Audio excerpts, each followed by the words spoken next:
dañu am actualité brûlante ci suñu mbokk yi nekk ci océan Atlantique bi sur les 30 millions yi ñu wax ak xaalis bi nga xamante ni le ministre Mame Mbaye Niang wax na ko à l'égard de Idrissa Seck nga xool aussi un remaniement incompréhensible bu am ci Sénégal sur quelle base gis nañu ni am na un dialogue politicien qui a duré mais 1 an tey nag fi mu nekk nii loolu la ñu war a tënk pour xool aussi est-ce que li xew Guinée avec un type de 82 ans li xew Côte d'Ivoire avec encore un dinosaure de la politique est-ce que loolu mënul am Sénégal en 2024 mu am ay équations yoo xamante ni mënatuma ko tudde sa équation des inéquations hyperstatiques yoo xamante ni du njëriñu askanu Sénégal du njëriñu askanu sous-région du njëriñu Afrique. dañuy njëkkee fi nga dooree président Idrissa Seck président du conseil économique social et environnemental ndax jàpp nga ne loolu mën na nekk njëriñu askan wi. déjà dafa dugg rek la ministre l'ex-premier ministre Mimi Touré di wax ni maanaam intégrité am kenn mënu ko laal cela veut dire que nomination yi am tegewul ci xam-xam c'est des nominations de purge c'est un remaniement de purge te loolu ñun waruñu ci dox mooy li may dénoncer cette démocratie impolitique tey askan wi toll na foo xamante ni le Sénégal d'en bas 15 millions de Sénégalais yoo xamante ni gisuñu seen bopp ci kaw ci koom-koomu Sénégal le Sénégal va très mal tey fi mu nekk nii artistes yi sax yi nga xamante ni ñoo ci doon génnatuñ ci les chefs d'entreprise mais sénégalaises génnatuñ ci tous les investissements yi ñuy def tey fi mu nekk nii ñan lay profiter les étrangers la France raciste la France néocoloniale la France qui pilleuse de l'économie du Sénégal tey fi mu nekk nii il faut mu am ay vrai gaynde yu dul nelaw pour wax ça suffit la situation avant le Covid et la situation post-Covid-19 sont des situations catastrophiques pour le Sénégal am na ay débats yoo xamante ni bëggoon naa ñi am xam-xam ñi gëm Sénégal mën a wax ci l'écho qui va arriver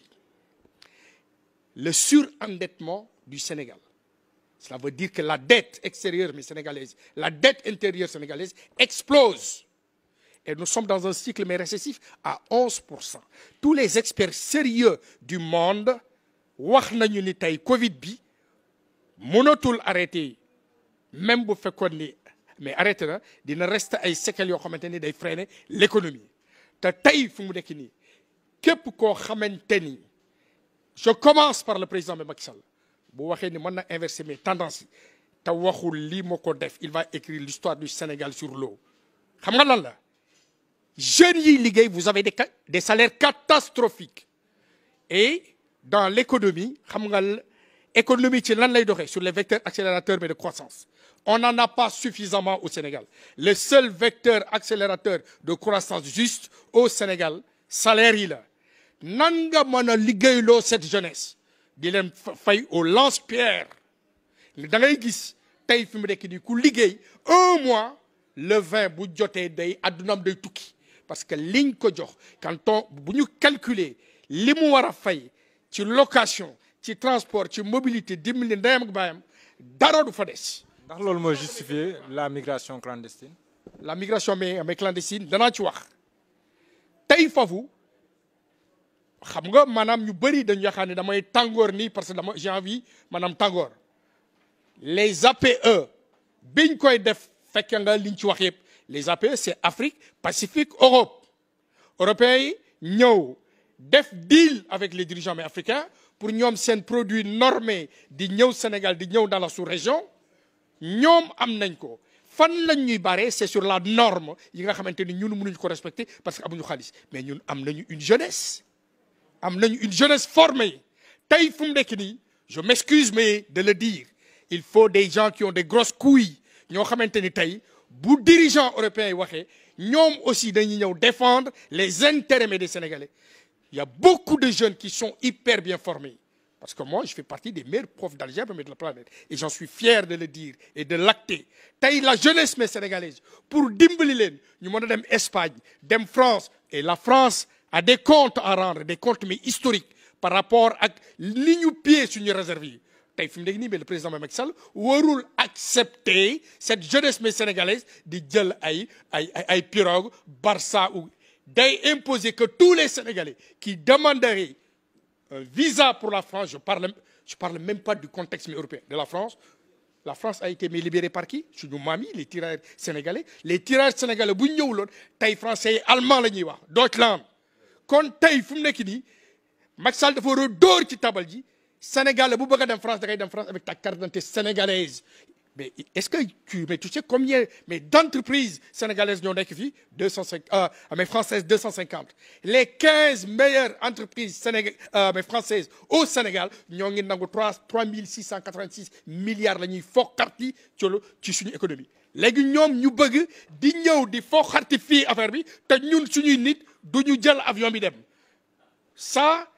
C'est la solution conjoncturelle mais la solution mais structurelle man waxtaan naa ak boy yi waxtaan naa ak nit ñi ak famille yi da ngay gis koo xamante ne yaa am day jaay oram 4 millions ñu jox ko mais tey bu ñu defoon un programme intelligent accompagné mes boy yooyu à 4 millions tu peux démarrer quelque chose mais de solide. C'est ce que j'appelle le BNB et je suis fier d'être le premier être humain sur la planète Terre à reconnaître que l'économie doit verser dans le bonheur national par personne. Le BNB, bonheur national par Sénégalais. xanaa agrégat bu bees la loolu. Oui, parce que les gens ils parlaient mais de bien-être parce qu'ils ne connaissaient pas les vrais problèmes. Parce que les vrais problèmes, ce n'est pas de dire le PIB, produit intérieur, calculer mais le taux de croissance, calculer mais. Mais loolu mooy IDH bi rek. Oui, mais ça, je propose autre chose qui est basé sur le coefficient de Gini, le coefficient de Gini, G-I-N-I, le coefficient de Gini, c'est un coefficient qui permet de quantifier les inégalités dans un espace. Tey Sénégal wala Dakar ainsi de suite tey fi mu nekk nii ku mel ni mon ami et frère Yves dafa war a am espoir war na mën a nekk milliardaire. Mohamed Diallo dafa war a mën a am espoir war na mën a nekk maanaam milliardaire loolu mooy lan ñun sénégalais yi nañu considérer que toutes les synergies bu ñu ko boolee on peut en faire une seule énergie buy versé wu ci yow. léegi laaj bu mujj bi gouvernement bu bees bi par rapport à la relance économique ndax jàpp nga ne c'est un gouvernement boo xam ne nii mën na porter cette relance économique. La relance économique c'est 0 pointé et je vais le dire. Honnêtement, pourquoi 0 pointé? La dette extérieure, maanaam li ñu lebi depuis des années li ñu leb fii ci réew mi depuis des années waxuma maanaam montant bi ñu leb intérêt yi rek dépassé na 15 000 milliards. kon moom fan lay jaar bu fekkee ni nee na dafa bëgg relancer loo xamante ni c'est lié avec le Covid. Soit les experts de Macky Sall ils sont atteints de Covid mental li ñuy wax dara du ci dëgg te am réew munoo ko diriger ci ay caaxaan ay naxasaay da ngay wax li am si tu dois décider de faire une politique d'austérité nga wax gars yi nii lay méttee ñu quantifier ko pour tant d'années léegi nag y a des solutions parce que le cycle récessif est planétaire du ma accuser le président Macky Sall mais nous pouvons faire des choses des investissements sénégalo-sénégalais pour ñu génn ci. Je prends un exemple les Sénégalais ne sont pas fous boo jëlee bi Macky Sall toogee ba léegi Macky Sall téye na entre 25 000 milliards et 32 000 milliards parce que aujourd'hui nous sommes à 4 000 milliards 4 fois 8 32 ça c'est le maximum mais Mohamed 1% de 25 000 milliards ça fait 250 milliards ça fait 250 000 millions 250 000 millions cela veut dire que chaque personne au lieu nga jox ko 1 million da nga koy pàcc 4 personnes ça fait 1 million de personnes boo xamante ni ku nekk da nga jot 250 000 xam nga sa bàjjan bi jaay jën à 30 000 boo ko joxee 250 000 assuré nga ko une activité salariale de proximité génératrice de ressources ci noonu la ñuy sukkandoo pour askan wi gis seen bopp ci koom-koom bi. Je vais pas demander à Macky Sall l'impossible parce que tey l'économie française est malaxée avec des difficultés, l'économie américaine, mais nit da ngay nite xool li nga xamante ni sa askan moom la ñu mën a supporter comme pesanteur mais positive nga dox ci loolu. mu am nag leneen loo xamante ni tey fi mu nekk nii muy le Covid. Le Covid ci lay daanale. Il faut que Macky Sall xam ni que le Covid tue moins que le diabète. Le Covid tue moins que l'hypertension. Le Covid tue moins que le cancer. tey na fi mu ne nii bu ñu fontoo askan wi. Le fait de jouer avec la hantise de la peur sur cette maladie, honnêtement, ce n'est pas sérieux. nañu bàyyi cette fluidité